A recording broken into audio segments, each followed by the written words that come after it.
Chapter 13 of the Discovery of New Worlds. This recording is in the public domain.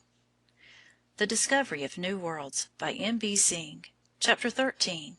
King Arthur and His Knights. A glorious company, the flower of men to serve as model for the mighty world. Tennyson. The story of King Arthur belongs to this period when the barbarians were swarming over the western world. When the Romans left Britain to return to their fallen capital, the heathen hosts poured over the seas and swept all before them in that fair island with its open tracts of country, its winding rivers, and its sheltering coast, till the inhabitants had to take refuge in the western part known as Wales. And the Britons groaned for the Roman legions there again, and Caesar's eagle, till Arthur came. Now so much story and fable hang round this mysterious King Arthur that it is hard to know what is history and what is romance. Perhaps it does not much matter in this case, for we can accept him as the poets have sung of him, as one of the noblest, purest, grandest of men, who will ever serve as a model of the mighty world. Let us hear the story as the poet Tennyson tells it, in all its beauty and in all its strength. One night, as the old Welsh magician Merlin stood on the seashore, a wave washed to his feet an infant, who was none other than the future King Arthur. From the great deep to the great deep he goes. Merlin took the babe, who grew to manhood in solitude, until the time came when he should be discovered and crowned King of Britain. But he had to conquer the barbarians, known as Saxons, many times before his people would believe in him. Then he formed a brave band of knights to help him in his work, to break the heathen and uphold the Christ, to ride abroad redressing human wrongs, to fulfill the boundless purpose of their king. They were known as the Knights of the Round Table, because Arthur, not wishing to honor one above another, had a round table made at which all sat at meals. It would take too long to tell of all the famous deeds wrought by the king and his knights, how Arthur was ever fighting, his armor shining with gold and jewels, his helmet glistening with a golden dragon at the top, his precious sword Excalibur ever in his right hand. Again and again he waged war against the heathen tribes as well as against the evils of the times.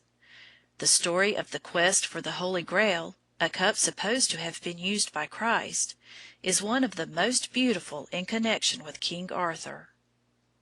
"Lords and fair knights," said the king one day when sitting at the Round Table, "as ye well know, there is a cup which hath ever been held the holiest treasure in the world. Heaven hath hidden it, none knows where, yet somewhere in the world it still may be. And may it be, it is left to this noble order of the Round Table to find and bring it home. Many great quests and perilous adventures have ye all taken, but this high quest he only shall attain who hath clean hands and a pure heart, and valor and hardihood beyond all other men." The knights set off in the quest for the Holy Grail, but only Sir Galahad, the bright boy king, Sir Percival, and one other among the many knights were good enough and brave enough to see the vision. This time-worn story has taken such hold upon the minds of men that to this very day, in the little town of Bayreuth in the heart of Bavaria, the quest for the Holy Grail is still acted, music and words being composed by Wagner, one of the world's great musicians. But the day came when Arthur was wounded in that last dim, weird battle of the West, with a death-white mist sleeping over sand and sea, wounded unto death. So all day long the noise of battle rolled among the mountains by the winter sea, until King Arthur's table, man by man, had fallen.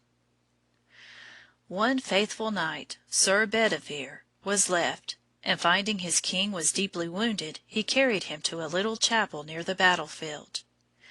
It was evening, and the moon was full. Arthur felt he was dying.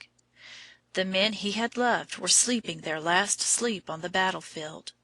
Never more should they all delight their souls with talk of knightly deeds. The time had come to part with the jewelled sword Excalibur. The story runs that this sword was the gift of a mysterious Lady of the Lake; that in the old days, one summer noon, an arm rose from out a lake holding the sword, which Arthur rowed across the water and took.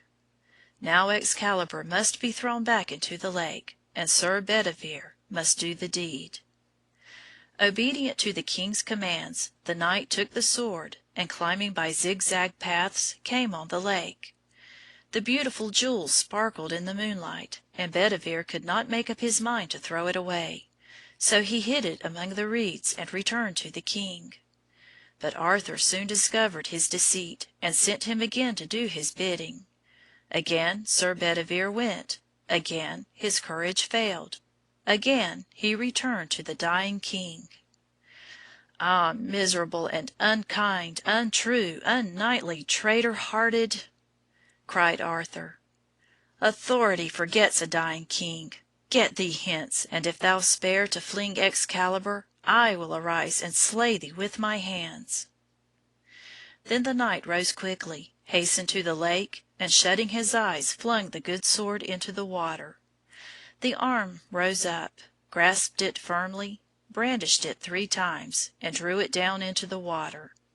Then Arthur was content. With the help of Sir Bedivere he managed to get to the lake himself. There a barge was waiting for him. "I am going a long way," said the dying king to his weeping knight, "to the island valley of Avalon, where falls not hail or rain or any snow, nor ever wind blows loudly, but it lies deep meadowed, happy, fair, with orchard lawns, where I will heal me of my grievous wound. To the island valley of Avilion." Then the barge, with oar and sail, moved slowly away over the cold moonlit lake, and Sir Bedivere watched it till it was out of sight. "The king is gone," he moaned at last. "From the great deep to the great deep he goes."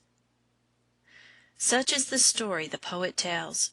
It may not be true, but the fact remains that there once lived a king of early Britain who fought against the barbarians known as Saxons, and that though they finally conquered and gave their name to the new country, King Arthur did not live and fight in vain.